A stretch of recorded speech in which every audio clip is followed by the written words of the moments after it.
আব্বাস ইবনে Firnas তিনি প্রায় 15 minute যাবত আকাশে ভর করে উড়েছিলেন।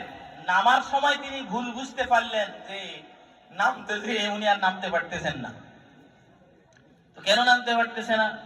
তো নামার ব্যাপারটা, ল্যান্ড করার ব্যাপারটা তার মাথায় গবেষণার ভিতরে আসে নাই।